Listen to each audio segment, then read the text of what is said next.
Sejarah Rumah Sakit Banjar menarik ditelusuri lebih dalam lagi. Pasalnya terdapat sejumlah surat kabar berbahasa Belanda yang memberitakan jika Rumah Sakit Banjar sudah hadir sebagai fasilitas kesehatan sejak zaman Belanda.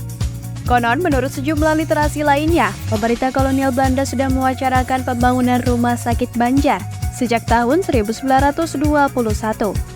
Namun entah apa yang menyebabkan wacana ini tidak sampai pada titik pembangunan.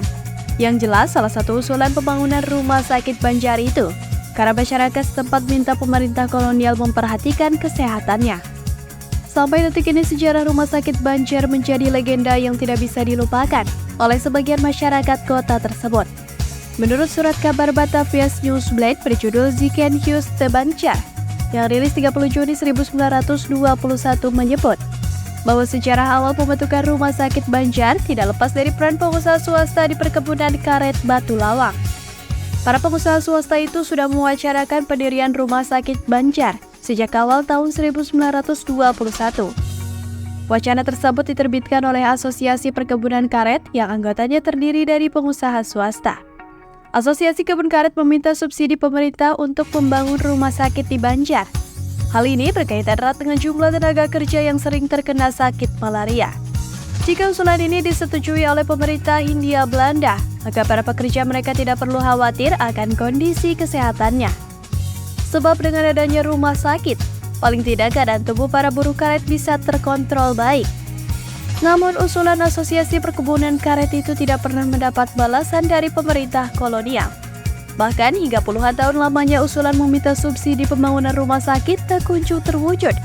Hingga pada akhirnya tahun 1940 pemerintah kolonial Belanda mulai serius membangun rumah sakit tersebut. Mengutip Batavia's Nieuwsblad bertajuk Vereniging Ziekenhuis Banjar yang terbit pada tanggal 27 Desember 1940 bahwa pembangunan rumah sakit Banjar pertama kali pada tahun 1940.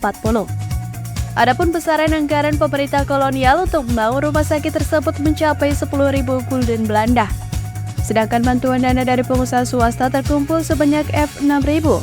Menurut surat kabar Batavia's Nieuwsblad, Kabupaten Ciamis menggelontorkan dana sebesar F4.000. Mengutip surat kabar Batavia's Nieuwsblad bertajuk Ziekenhuis Banjar yang rilis pada tanggal 27 Agustus 1941, bahwa peresmian Rumah Sakit Banjar berlangsung setahun setelah pembangunan. Layaknya tradisi orang Belanda dalam menyambut bangunan baru, peresmian Rumah Sakit Banjar pada tahun 1941 dilengkapi dengan rangkaian acara gunting pita. Kemudian penutupannya dengan lagu kebangsaan Belanda.